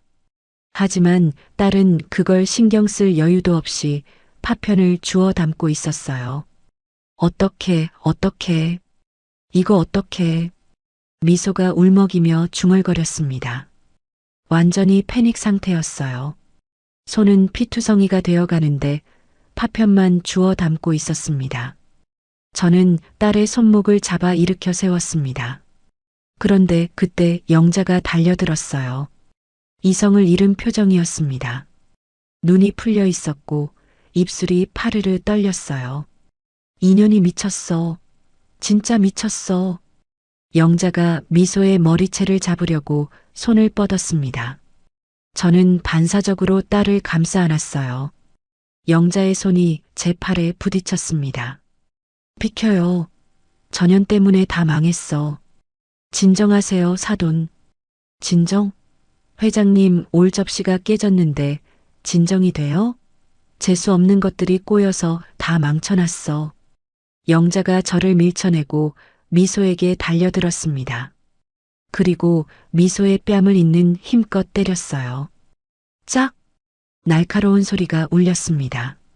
미소의 고개가 옆으로 휙 돌아갔어요. 뺨에 빨간 손자국이 선명하게 찍혔습니다. 5손가락 자국이 또렷했어요. 딸의 눈에서 눈물이 주르륵 흘러내렸습니다. 하지만 소리 한 번 내지 못했어요. 너무 놀라서 울음조차 나오지 않는 것 같았습니다. 저는 눈앞이 빨개졌습니다. 온몸의 피가 거꾸로 솟는 것 같았어요. 68회를 살면서 이런 분노는 처음이었습니다. 숨이 거칠어지고 심장이 미친 듯이 뛰었어요. 관자놀이가 욱신거렸고 손이 덜덜 떨렸습니다. 당장이라도 저 여자의 목을 조르고 싶은 충동이 치밀어 올랐어요. 영자는 거기서 멈추지 않았습니다. 또다시 손을 올렸어요. 이 썩을 년, 내가 내 인생 망치려고 환장했어. 두 번째 손이 딸의 뺨을 향해 날아왔습니다. 저는 그 손목을 낚아챘어요. 악력에 온 힘을 실었습니다. 농사일과 막노동으로 단련된 손이었죠. 으악, 나요. 아파. 영자가 비명을 질렀습니다. 하지만 저는 놓지 않았어요. 오히려 더 세게 잡았습니다. 내 딸 몸에 손대지 마라. 제 목소리가 낮고 굵게 깔렸습니다. 스스로도 놀랄 만큼 차가운 목소리였어요. 주방 안의 공기가 얼어붙는 것 같았습니다. 요리사들이 하던 일을 멈추고 이쪽을 쳐다봤어요. 아무도 움직이지 않았습니다. 뭐야 이 노인네가.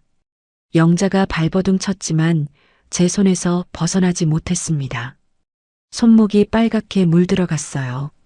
저는 영자의 눈을 똑바로 쳐다봤습니다. 그 눈에 두려움이 스치는 게 보였어요. 아까까지 저를 개무시하던 그 눈에 공포가 어렸습니다. 저는 주머니에서 휴대전화를 꺼냈습니다. 한 손으로 영자를 잡은 채 다른 손으로 김 실장에게 전화를 걸었어요. 신호가 한 번 울리자마자 연결됐습니다. 회장님, 도착하셨습니까? 지금 들어와. 당장. 짧게 말하고 전화를 끊었습니다. 영자가 눈을 동그랗게 떴어요. 회장님? 지금 누구한테 전화한 거예요? 영자의 목소리가 떨렸습니다. 아까의 기세는 온데간데 없었어요. 저는 대답하지 않았습니다. 그냥 영자의 손목을 놓아주고 한 발짝 물러섰어요. 딸을 끌어안고 등을 토닥였습니다. 미소의 등이 떨리고 있었어요. 미소야, 이제 다 끝났어. 아빠가 왔으니까. 이제 괜찮아. 딸이 제 품에서 흐느꼈습니다. 3년간 참아왔던 서러움이 터져 나오는 것 같았어요. 저는 차갑게 식어가는 눈으로 주방 문을 바라봤습니다. 곧 김 실장이 올 겁니다. 그리고 이 모든 것이 뒤집어지겠죠. 영자는 아직 모르고 있었습니다. 자기가 그토록 만나고 싶어 하던 회장이 바로 눈앞에 있다는 것을요. 곧 알게 될 겁니다. 아주 뼈저리게요. 두고 보세요. 영자가 손목을 부여잡고 비명을 질렀습니다. 제가 잡았던 자리가 빨갛게 부어올라 있었어요. 손목에 제 손가락 자국이 선명하게 찍혀 있었습니다. 하지만 저는 전혀 미안하지 않았어요. 내 딸을 때린 손이었으니까요. 그 정도는 당해도 싸다고 생각했습니다. 이 노인네가 미쳤어. 사람 팔 분질러. 경찰 불러. 당장 경찰 불러. 영자가 악을 썼습니다. 목에 힘줄이 불끈 튀어나왔어요. 매니저가 허둥지둥 휴대전화를 꺼냈습니다. 손이 떨려서 제대로 번호를 누르지 못하는 것 같았어요. 저는 태연하게 서 있었습니다. 경찰이 오면 오히려 좋았어요. 누가 누구를 먼저 때렸는지 밝혀지면 되니까요. 경찰 부르세요. 누가 누구를 폭행했는지 따져봅시다. 제 목소리가 차가웠습니다. 영자가 움찔했어요. 먼저 딸을 때린 건 자기였으니까요. 주방에 있던 직원들이 다 봤습니다. 영자의 눈이 흔들렸어요. 뭐야? 내가 언제 때렸어? 난 안 때렸어. 뻔뻔한 거짓말이었습니다. 딸의 뺨에는 아직도 빨간 손자국이 선명했어요. 저는 미소의 얼굴을 가리키며 말했습니다. 저 자국이 뭐예요? 직원들 다 봤어요. 영자가 주변을 둘러봤습니다.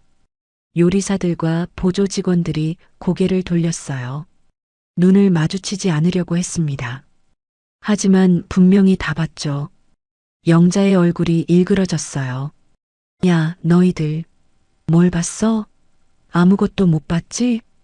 협박하는 목소리였습니다. 눈을 부라리며 직원들을 한 명씩 노려봤어요. 직원들이 움찔했습니다. 아무도 대답하지 않았어요. 사장한테 밉보이면 잘릴 테니까요. 고개를 푹 숙인 채 바닥만 보고 있었습니다. 영자가 그 침묵을 이용했어요. 입꼬리를 올리며 승리자처럼 웃었습니다.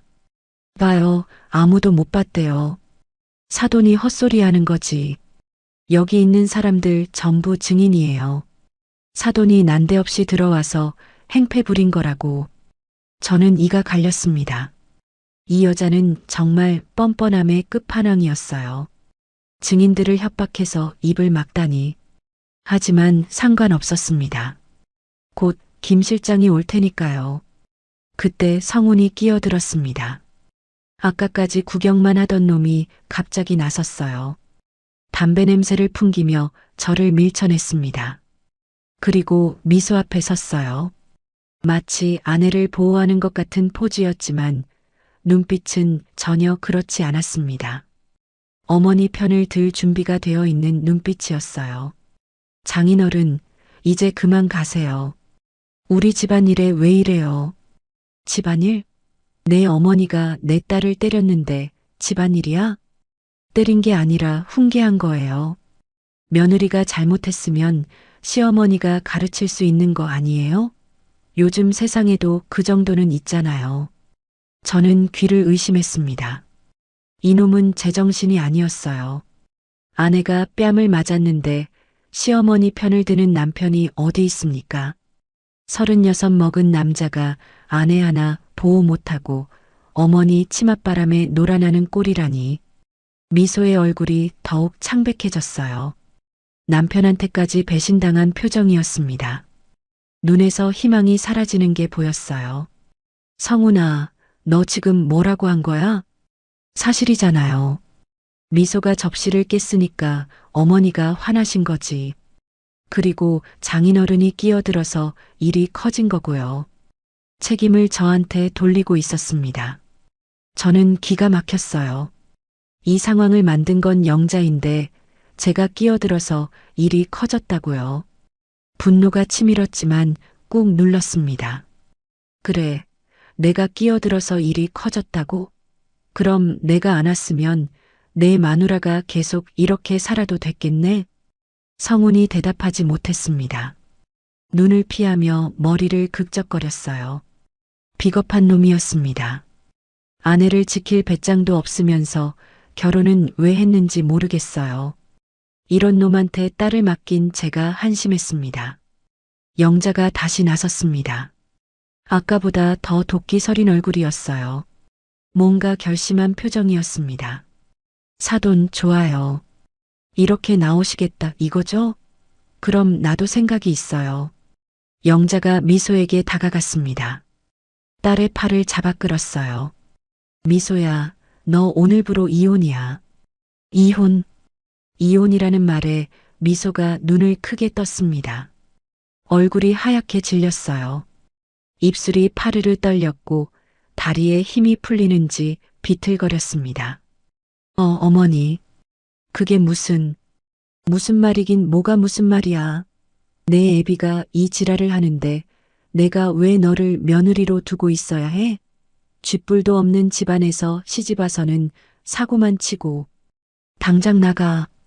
영자가 미소를 홀쪽으로 밀쳤습니다. 힘이 꽤 셌어요. 딸이 비틀거리며 뒤로 넘어질 뻔했습니다. 저는 황급히 딸을 붙잡았어요. 미소의 몸이 나뭇잎처럼 떨리고 있었습니다. 이혼하면 빚은 어떡해요? 3억 다 갚으라고 할 거야? 미소가 떨리는 목소리로 물었습니다. 영자가 코웃음을 쳤어요. 당연하지. 빚 안 갚고 어딜 가? 이혼하려면 3억 다 갚고 가. 못 갚으면 집이라도 팔든지 부모 집이라도 담보 잡든지. 집이라고요. 미소 이름으로 된 재산은 아무것도 없었습니다. 전세금조차 시어머니가 대줬다고 했어요. 이혼하면 딸은 그야말로 빈털터리가 되는 겁니다. 거리로 나앉아야 할 판이었죠. 영자는 그걸 노리고 있었어요. 딸을 빚으로 묶어두고 평생 부려먹을 속셈이었습니다. 그러니까 얌전히 있어. 알았지? 내 애비 치우고 다시 일해. 접시값 500만 원도 내 빚에 추가야. 이제 3억 500만 원이다. 2년간 무보수 노동의 3억 빚, 거기에 500만 원까지. 딸을 완전히 노예로 만들 작정이었습니다. 저는 주먹을 부들부들 떨었어요. 손톱이 손바닥에 파고들어 피가 날 것 같았습니다. 이 악랄한 여자를 어떻게 해야 할지 모르겠더군요. 어머니, 제발이요. 저 열심히 할게요. 이혼만은. 미소가 영자에게 매달렸습니다. 무릎까지 꿇을 것 같은 기세였어요. 눈물이 볼을 타고 흘러내렸습니다. 코가 빨갛게 부어올랐고 눈두덩도 퉁퉁 부었어요.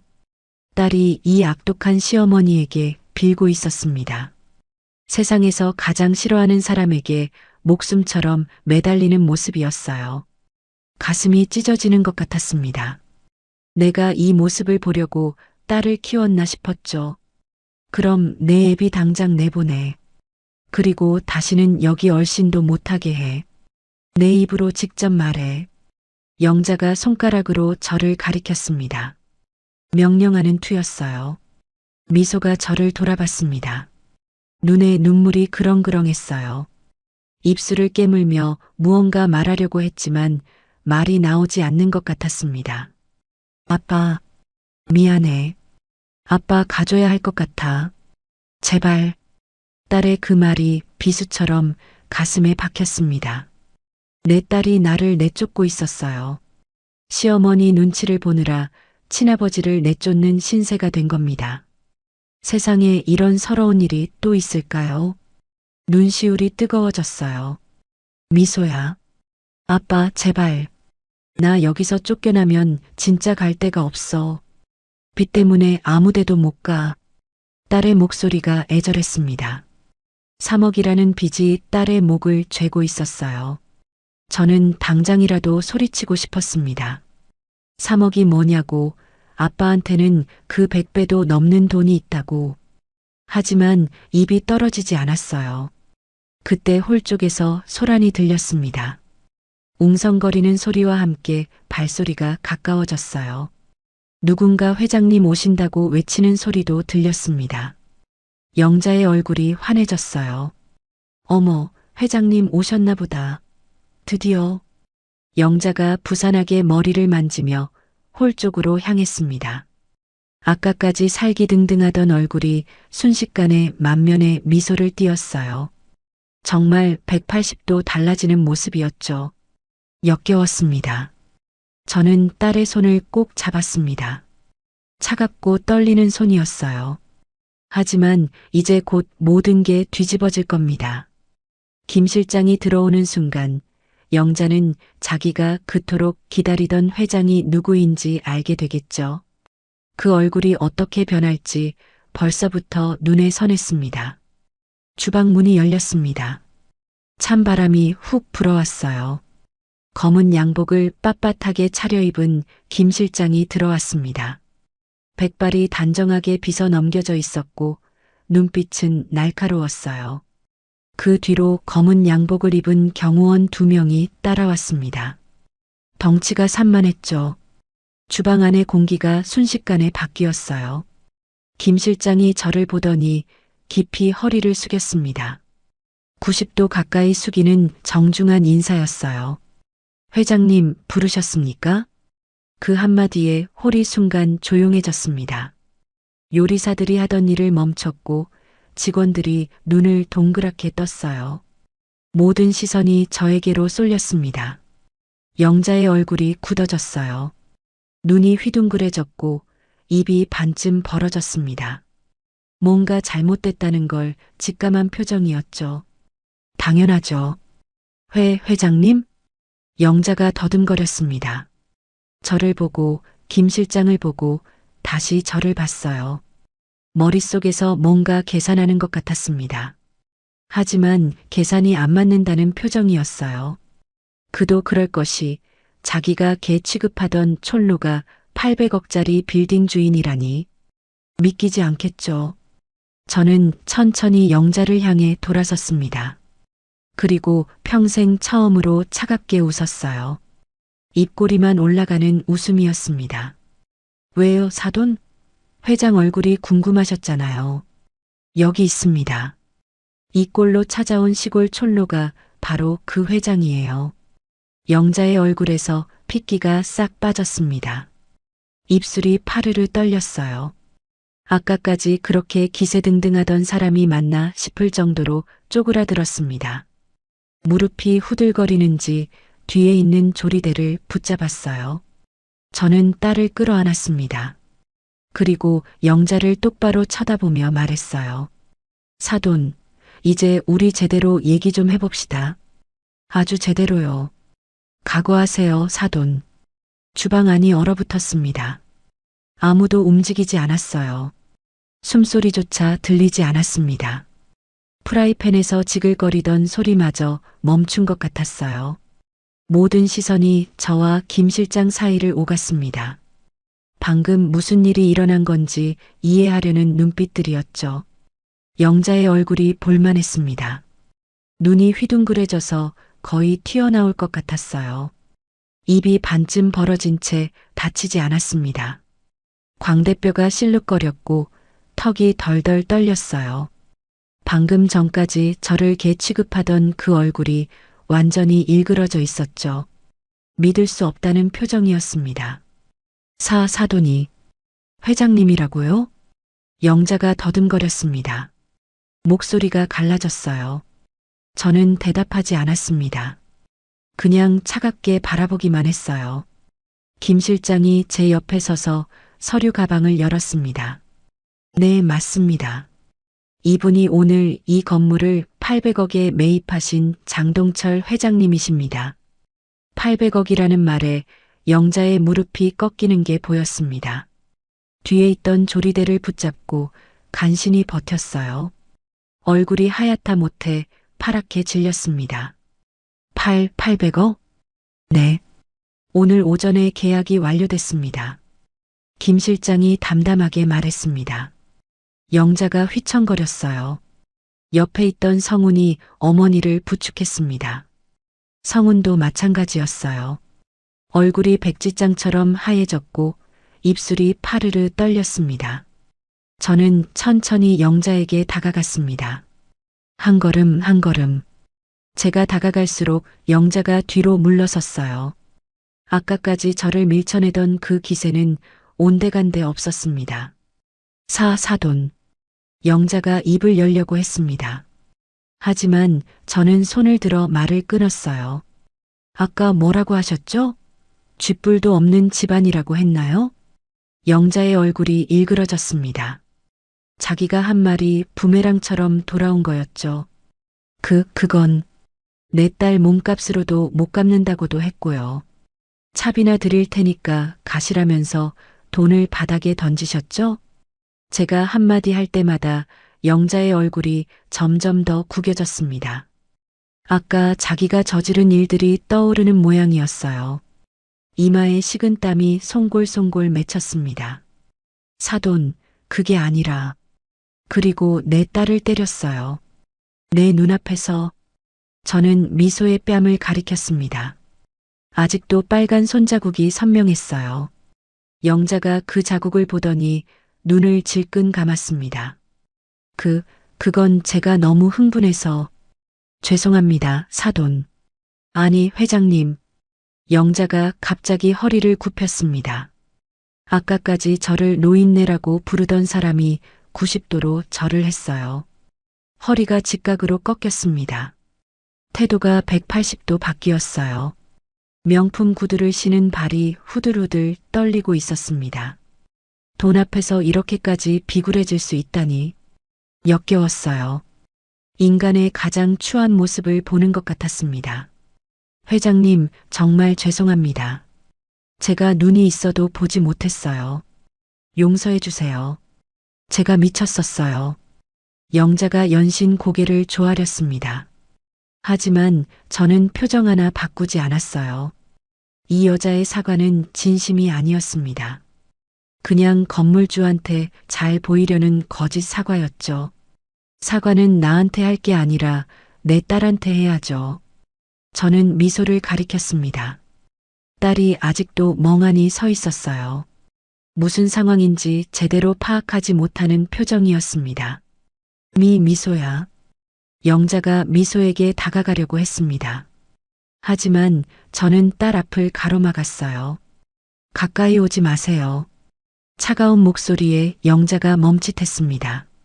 저는 영자를 똑바로 쳐다보며 말했어요. 사돈, 아니 이사장. 내 딸이 2년간 여기서 어떤 대우를 받았는지 나 다 알아요. 영자의 눈이 흔들렸습니다. 3억 빚을 빌미로 무보수 노동을 시켰죠. 하루 14시간씩 쉬는 날도 없이.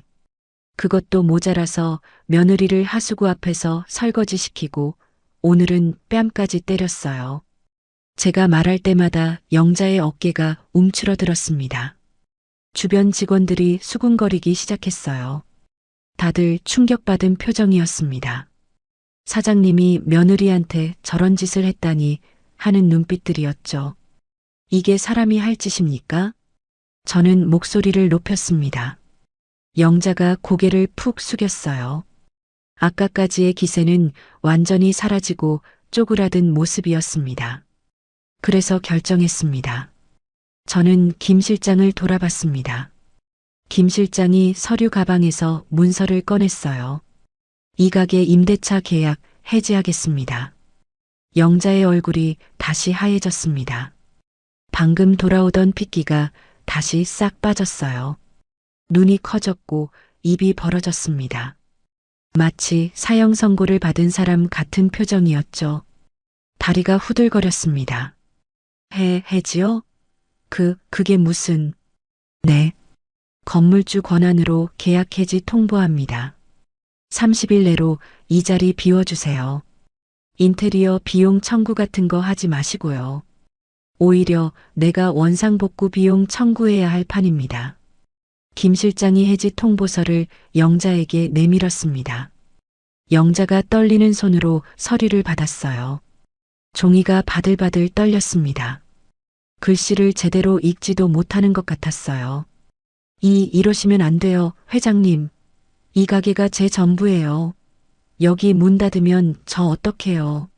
20년 넘게 키워온 가게라고요. 영자가 갑자기 제 발치에 무릎을 꿇었습니다. 털썩하는 소리가 크게 울렸어요. 아까까지 저를 쫓아내려던 그 여자가 바닥에 엎드렸습니다. 명품 투피스가 주방 바닥 물기에 젖는 것도 모르고 매달렸어요. 진주 목걸이가 바닥에 찰랑거렸고 완벽하게 세팅했던 머리카락이 흐트러졌습니다. 체면고 뭐고 다 버린 모습이었죠. 제발요, 회장님. 한 번만 봐주세요. 제가 잘못했어요. 다시는 안 그럴게요. 울먹이는 목소리였습니다. 하지만 저는 냉정했어요. 이 여자가 내 딸한테 한 짓을 생각하면 동정심 따위 생기지 않았습니다. 사돈, 내 딸이 2년 동안 여기서 얼마나 울었는지 알아요? 내 딸이 얼마나 참고 버텼는지 알아요? 저는 미소를 돌아봤습니다. 딸의 눈에서 눈물이 흘러내리고 있었어요. 하지만 이번에는 서러운 눈물이 아니었습니다. 뭔가 다른 감정이 섞인 눈물이었죠. 아빠, 미소가 저에게 다가왔습니다. 저는 딸을 꼭 안아주었어요. 딸의 몸이 떨리고 있었습니다. 미소야, 이제 끝났어. 아빠가 왔으니까 다 끝난 거야. 딸이 제 품에서 흐느꼈습니다. 3년 동안 참아왔던 서름이 터져 나오는 것 같았어요. 저는 딸의 등을 토닥이며 영자를 돌아봤습니다. 영자가 아직도 바닥에 엎드려 있었어요. 그 옆에 성훈이 서 있었습니다. 성훈도 얼굴이 새파랗게 질려 있었어요. 저도 죄송합니다. 장인어른. 아니, 회장님. 제가 미소를 못 지켜서. 성훈이 더듬거렸습니다. 하지만 저는 그 사과를 받아줄 생각이 없었어요. 성훈 씨, 아까 뭐라고 했죠? 어머니가 며느리 훈계할 수 있는 거 아니냐고 했나요? 성훈이 움찔했습니다. 얼굴이 더욱 창백해졌어요. 자기 마누라가 뺨 맞는데 그게 훈계라고 했어요. 3년간 아내가 노예처럼 부려먹히는데 게임이나 하고 있었고요. 그런 남자가 무슨 남편이에요? 개만도 못해요. 저는 싸늘하게 내뱉었습니다. 성훈의 얼굴이 빨갛게 달아올랐어요. 수치심인지 분노인지 모르겠지만 아무 말도 하지 못했습니다. 입만 벙긋거릴 뿐이었어요. 그건 그리고 빚 3억. 그거 당신이 졌으면 당신이 갚아야죠. 왜 내 딸이 노예처럼 일하면서 갚아요? 사업한다고 빚지고는 마누라한테 떠넘기는 게 남자예요? 성훈이 아무 말도 하지 못했습니다. 고개를 푹 숙이고 바닥만 보고 있었어요. 주먹을 꽉 쥐고 있었지만 반박 한마디 못하는 비겁한 모습이었습니다.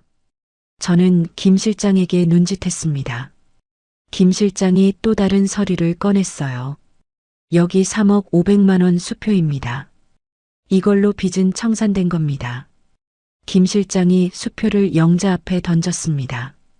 수표가 바닥에 팔랑 떨어졌어요. 바닥 물기에 살짝 젖었습니다. 영자가 그 수표를 멍하니 바라봤어요. 손을 뻗었다가 멈추기를 반복했습니다. 이게 내 딸이 2년간 일한 품삯이라고 생각하세요.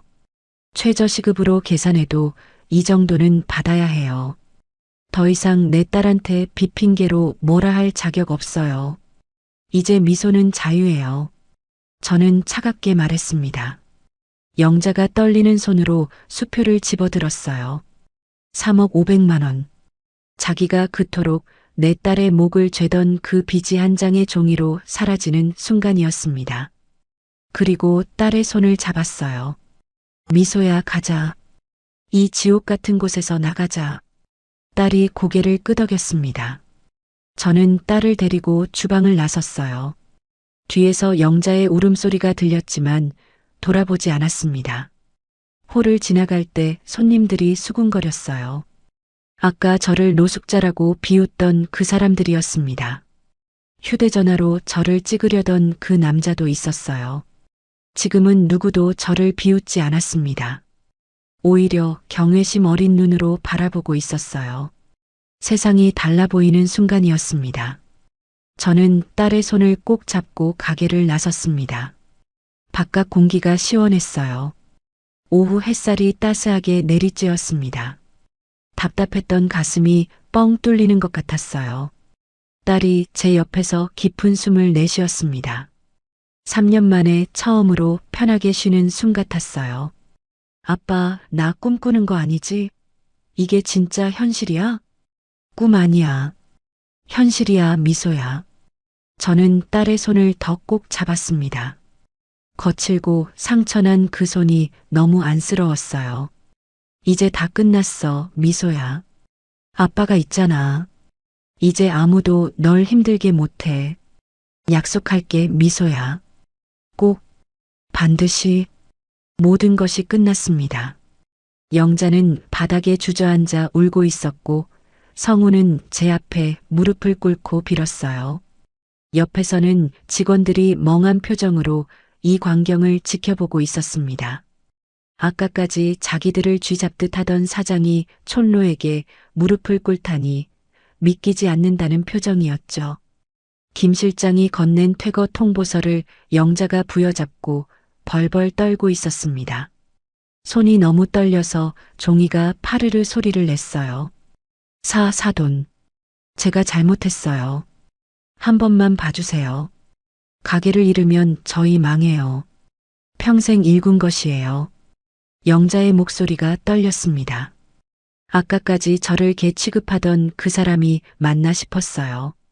명품 옷에 진주 목걸이를 한 채로 바닥에 앉아 있는 모습이 우스꽝스러웠습니다. 머리카락은 헝클어졌고 립스틱은 번져 있었어요. 화려한 거칠애가 다 무너진 모습이었죠. 저는 차갑게 내려다봤어요. 조금도 불쌍하지 않았습니다. 이 여자가 내 딸에게 한 짓을 생각하면 오히려 이것도 가벼운 벌이었죠. 사돈, 내 딸 2년 동안 무보수로 부려먹고 오늘 내 눈앞에서 뺨까지 때려놓고 이제 와서 한 번만 봐달라고요? 영자가 고개를 푹 숙였습니다. 아무 말도 못했어요. 변명의 여지가 없었으니까요. 김 실장이 서류 가방에서 또 다른 문서를 꺼냈습니다. 영자의 얼굴이 더욱 창백해졌어요. 뭔가 더 나쁜 소식이 있나 싶어 긴장한 표정이었습니다. 이건 성훈 씨 빚 3억에 대한 서류입니다. 회장님께서 전액 변제하셨습니다. 영자의 눈이 휘둥그레졌습니다. 3억을 갚았다고요. 이해가 안 된다는 표정이었어요. 아마 자기가 딸을 묶어두는 데 쓰던 그 빚이 사라졌다는 게 믿기지 않았겠죠. 저는 고개를 끄덕였습니다. 내 딸이 2년간 일한 품삯이라고 생각하세요. 하루 14시간씩 쉬는 날 없이 일했으니까. 그 정도면 3억은 되겠죠. 오히려 적다고 생각해요. 사실 딸의 2년간 노동에 비하면 3억도 적었습니다. 청춘을 바친 대가치고는 턱없이 작은 금액이었죠. 하지만 이제 빚의 굴레에서 딸을 풀어줄 수 있게 됐어요. 3년간 딸의 목을 조이던 사슬이 풀린 겁니다. 가슴이 뻥 뚫리는 것 같았습니다. 미소가 제 소매를 잡았습니다. 눈에 눈물이 그렁그렁했어요. 아빠, 정말이야? 빚 다 갚은 거야? 그래, 이제 너는 아무 빚도 없어. 자유야. 딸의 눈에서 눈물이 왈칵 쏟아졌습니다. 하지만 이번에는 서러운 눈물이 아니었어요.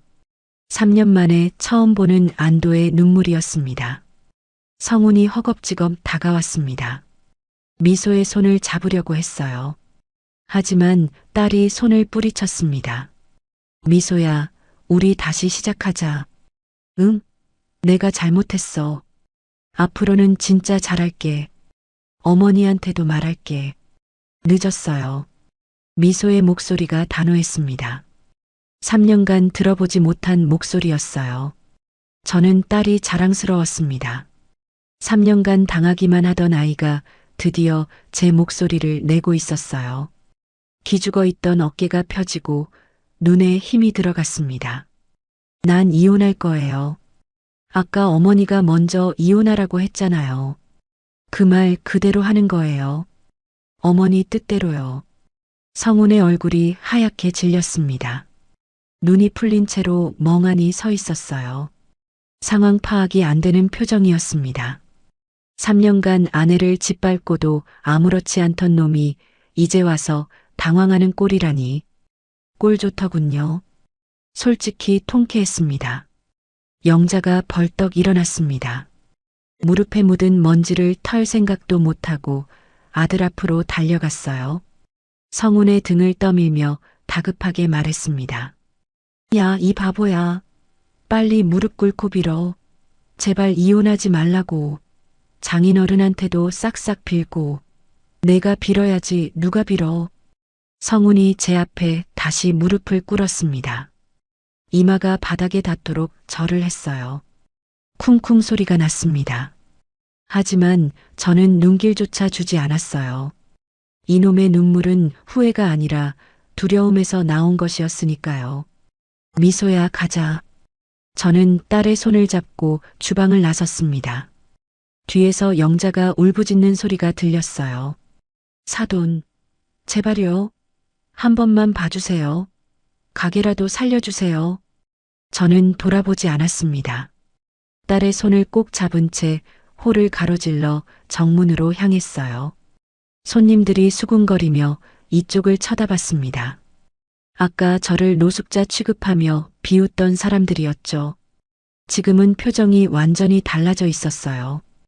호기심과 경외심이 뒤섞인 눈빛이었습니다. 아까 저를 무시하던 발렛 요원들이 허리를 90도로 숙이며 인사했습니다. 아까 납품 차량 들어오는 곳이 아니라고 쫓아내려던 그 청년들이었어요. 지금은 손이 벌벌 떨리면서 문을 열어주고 있었습니다. 세상이란 게 이렇게 바뀌는 거더군요. 밖으로 나오자 시원한 바람이 얼굴을 스쳤습니다. 오후 햇살이 따스하게 내리쬐었어요. 하늘이 유난히 파랗게 느껴졌습니다. 저는 깊이 숨을 들이마셨어요. 가슴 속에 있던 답답함이 조금씩 풀리는 것 같았습니다. 오늘 하루가 얼마나 길었는지 모르겠어요. 아침에 농장에서 출발했을 때만 해도 이렇게 될 줄 몰랐습니다. 미소가 제 팔에 매달렸습니다. 어릴 때처럼요. 초등학교 다닐 때 학교 앞에서 저를 기다리다 뛰어오던 그때처럼요. 제 어깨에 머리를 기대고 눈을 감았어요. 작은 체구가 더 작아 보였습니다. 아빠, 고마워. 정말 고마워. 뭐가 고마워? 아빠가 더 일찍 와야 했는데 3년 동안 혼자 두고 미안해. 아니야. 아빠가 와줘서 다행이야. 진짜 다행이야. 오늘 아빠 안 왔으면 나 어떻게 됐을지 몰라. 딸의 목소리가 떨렸습니다. 저는 딸의 어깨를 감싸 안았어요. 마른 어깨가 손에 잡혔습니다. 뼈가 만져질 정도로 야윈 어깨였어요. 3년 동안 얼마나 고생했으면 이렇게 야윌까요? 결혼 전에는 통통했던 아이가 이렇게 됐습니다. 가슴이 먹먹했어요. 눈시울이 뜨거워졌습니다. 이제 집에 가자. 아빠 농장에서 같이 살자. 응, 가고 싶어. 아빠 농장. 딸이 고개를 끄덕였습니다. 눈물이 볼을 타고 흘러내렸지만 입가에는 미소가 번졌어요. 3년 만에 보는 진짜 미소였습니다. 주차장에 세워둔 낡은 트럭이 보였습니다. 금간 유리창에 테이프 붙인 사이드미러, 녹슨 차체와 흙 묻은 바퀴. 아까는 창피했던 그 트럭이 지금은 달라 보였어요. 딸을 데려갈 수 있는 소중한 수레였습니다.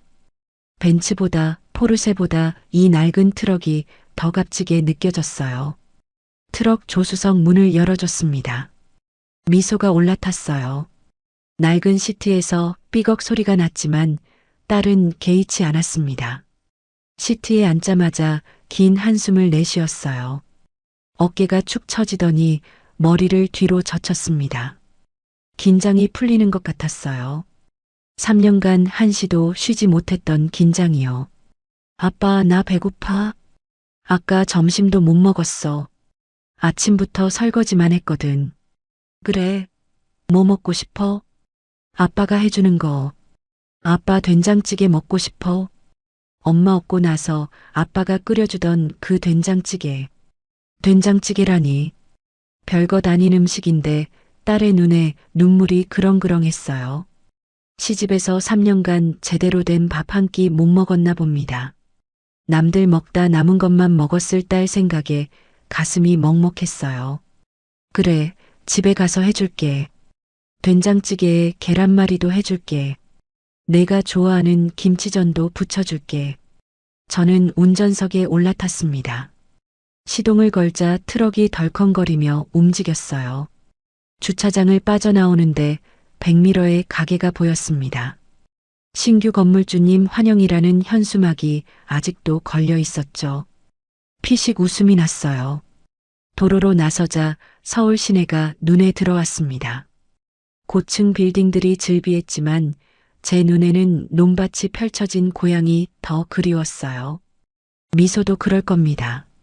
아빠, 농장에 아직도 호박 많아? 그럼, 올해 풍년이야. 호박잎 많이 땄어. 나 호박죽 먹고 싶어. 아빠가 해주던 거 해줄게. 많이 해줄게. 딸이 창밖을 바라봤습니다. 눈가에 눈물이 맺혀 있었지만 표정은 평온했어요. 3년 만에 보는 평온한 얼굴이었습니다. 저는 한 손으로 핸들을 잡고 다른 손으로 딸의 손을 잡았습니다.